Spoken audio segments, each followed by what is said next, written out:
Hello students, మనం మాత్రికలంటే ఏమిటో నేర్చుకున్నాం కదా. ఒకసారి పునర్విమర్శన చేసుకుందాం. సంఖ్యలను కొన్ని అడ్డు వరుసలలోనూ కొన్ని నిలువ వరుసలలోనూ పేర్చిన ఆ అమరికను మాత్రిక అంటాం. ఉదాహరణగా 2, 3, 4, 5 ఇది ఒక మాత్రిక. దీంట్లో 2 అడ్డు వరుసలు ఇంకా 2 నిలువ వరుసలు ఉన్నాయి.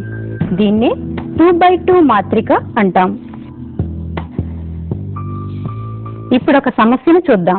అనిత సోమ గురువారాలలో ఉల్లిపాయలు ఇంకా వంకాయలు ఒకే ధరలో కొన్నది. వాటిని ఈ పట్టికలో పొందుపరిచిన ఈ విధంగా ఉంది. వస్తువులు: సోమవారం, గురువారం, కిలో ధర. ఉల్లిపాయలు: సోమవారం 3 కేజీలు, గురువారం 4 కేజీలు, కిలో ధర 3 రూపాయలు. వంకాయలు: సోమవారం 4 కేజీలు, గురువారం 5 కేజీలు, కిలో ధర 4 రూపాయలు.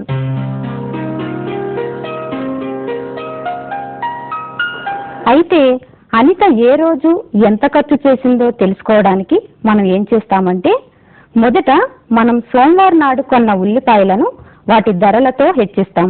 అలాగే వంకాయలు ఎన్ని కిలోలో వాటి ధరలతో హెచ్చిస్తాం. తరువాత రెండింటిని కూడుతాం. అంటే ఉల్లిపాయలు 3 కేజీలు, వాటి ధర కిలో 3 రూపాయల చేత హెచ్చిస్తాం. అంటే 3 కేజీల ఉల్లిపాయల ధర 9 రూపాయలు అవుతుంది. అలాగే 4 కేజీల వంకాయల మొత్తం ధర 4 × 4 = 16 రూపాయలు అవుతాయి. అంటే సోమవారం మొత్తం ఖర్చు 25 రూపాయలు. అలాగే గురువారం రోజు మొత్తం ఖర్చును కూడా ఇలా కనుగొంటాం. ఆ రోజు 4 కేజీల ఉల్లిపాయల మొత్తం ధర 4 × 3 = 12 రూపాయలు. అలాగే 5 కేజీల వంకాయల ధర 5 × 4 = 20 రూపాయలు. అంటే గురువారం 12 + 20 రూపాయలు = 32 రూపాయలు ఖర్చు చేసింది.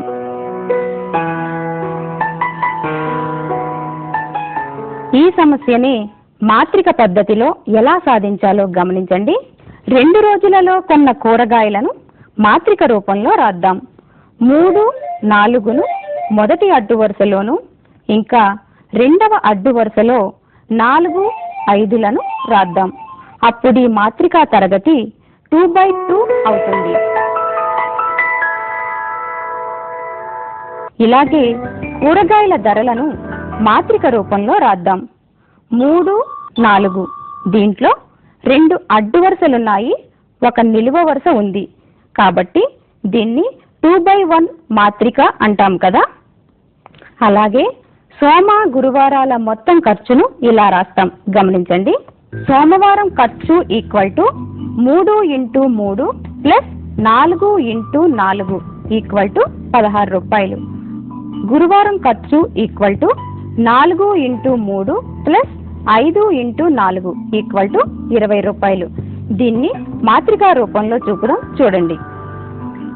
బ్రాసెస్ లో 3 × 3 + 4 × 4, 4 × 3 + 5 × 4.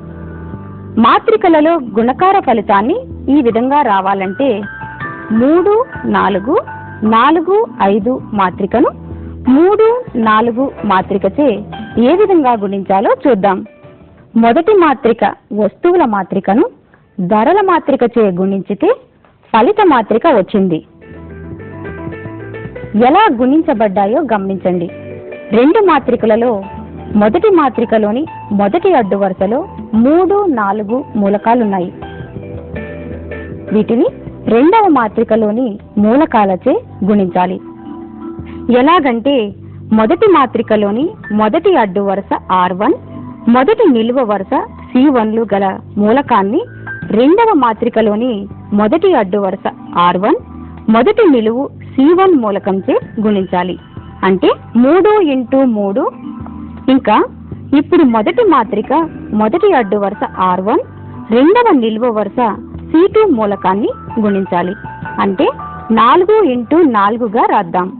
2 గుణకారాల లబ్ధాలను కలపాలి. వీటిని ఫలిత మాత్రికలోని మొదటి అడ్డు వరుసలో రాద్దాం. గమనించండి. ఇలాగే రెండవ అడ్డు వరుసలోని మూలకాలను గుణించి కలపాలి. వీటిని లబ్ధ మాత్రికలోని మొదటి అడ్డు వరుసలో రాయాలి. మొదటి మాత్రికలోని రెండవ అడ్డు వరుసలో గల 4ను 3చే గుణించాలి. అలాగే 5ను 4చే గుణించి కూడాలి. వీటిని లబ్ధ మాత్రికలోని రెండవ అడ్డు వరుసలో రాయాలి. అప్పుడు 3 మాత్రికలు ఇలా రాస్తారు. 3, 4, 4, 5 మాత్రికను 3, 4చే గుణించితే లబ్ధ మాత్రిక 25, 32 వస్తుంది. ఎలా గుణించామో చూశారు కదా. దీన్నే మీ మనసులో బాగా గుర్తుండడానికి సూత్ర రూపంలో ఇలా రాస్తాం. గమనించండి. ఒక 2x2 మాత్రిక A, B, C, D. ఇంకొక నిలువ వరుస మాత్రిక, దీంట్లోని మూలకాలు x, yలు. ఈ రెండింటి యొక్క గుణకారం ఇలా ఉంటుంది. మొదట AB into XY equal to AX plus BY అని, అలాగే CD ఇంటూ XY ల లబ్ధం CX ప్లస్ DY అని సూత్ర రూపంలో రాసుకుంటాం. అప్పుడు చివరిగా ఇలా రాస్తాం.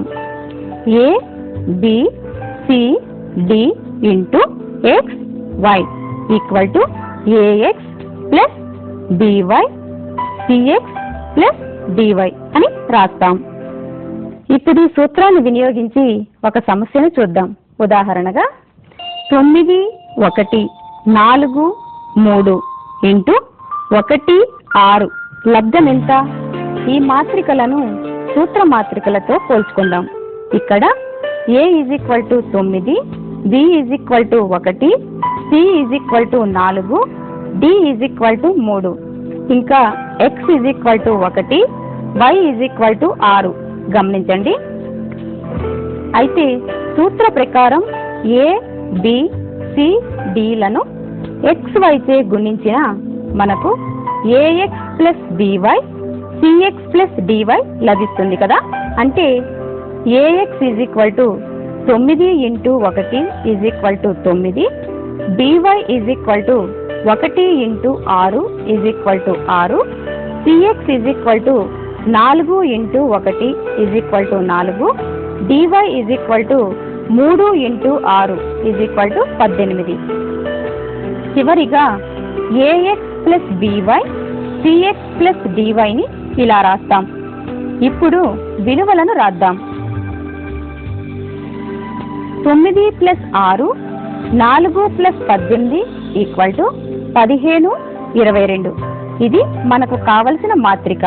అంటే 9, 1, 4, 3లను 1, 6 చే గుణించిన లభించు మాత్రిక 15, 22 అవుతుంది. ఇంతవరకు మనం నేర్చుకున్న పాఠ్యాంశంలోని కొన్ని ముఖ్య విషయాలను ఒకసారి గుర్తు చేసుకుందాం. ఒక 2x2 మాత్రిక, ఒక నిలువ వరుస మాత్రిక 2x1. ఈ మాత్రికల లబ్ధం 2x1 మాత్రిక వస్తుంది.